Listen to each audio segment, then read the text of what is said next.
Let's give some tzedakah. We're going to pray to Hashem. Please, God, protect us from our enemies and including from those so-called friends. Because we know the only protection that we have is coming from you. So we invest in you, we do a mitzvah, we pray, and we're going to learn some Torah. But here is a question, which I'm sure that all of you thought. Moshe Rabbeinu taking the Jewish people out of Egypt, showing them the greatest of miracles, leading them to Mount Sinai. We just received the Ten Commandments, the greatest revelation that man ever experienced and will ever experience. They saw godliness.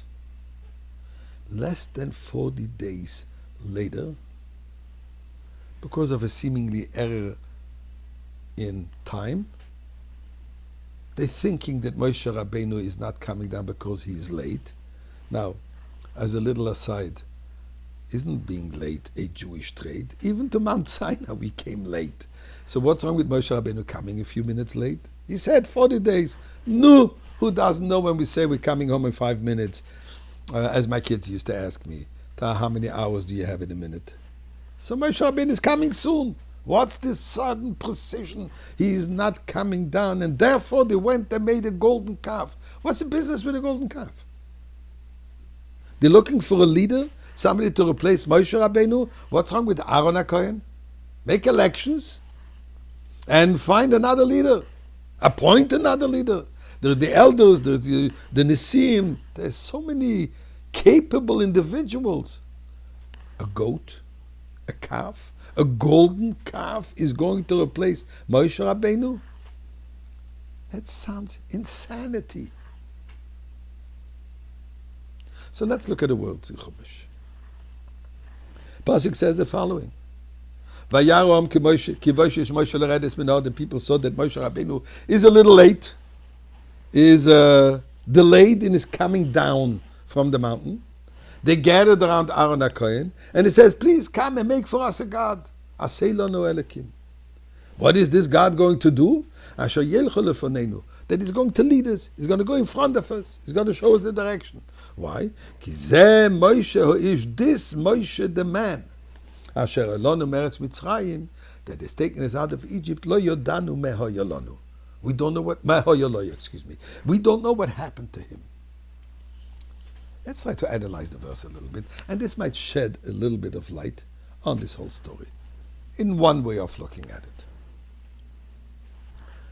Moshe Rabbeinu to them was, what we learn in another verse, Ish HaElokim, a godly human, or a human completely permeated, fused with godliness. And indeed, Rashi there says, Ish mishichmo lemata, waist down he's human, mishichmo lemaila, waist up he's godly. In other words, Moshe Rabbeinu is a fusion of godliness and mundane. And indeed, Moshe Rabbeinu physically took him out of Galus, while performing godly miracles within the finite world. The 10 plagues, splitting of the sea. They were hungry, Moshe Rabbeinu provided man. They needed water, he provided water from the stone. So Moshe Rabbeinu, in addition to giving them the Torah, to teaching him, to leading them in the spiritual path, he also led them in a physical path. He provided for all their physical needs. So they're concerned now. He's not coming down from the mountain. He's staying now only in a spiritual dimension. Who is going to look after our physical needs?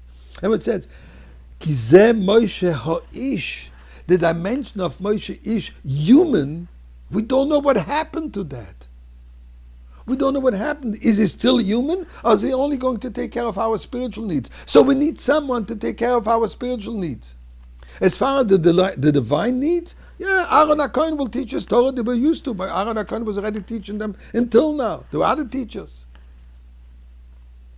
But who is going to look after our daily bread? For this, we need gold. We need a golden credit card, as they say, don't leave home without it. We feel secure. We have the credit card, we have the bank card, I have some cash in my pocket. I'm good for the day. They wanted that physical security for their physical needs. Not, God forbid, they were looking for a new God. So they divided the mundane from the divine, the godly from the daily. And that was the mistake.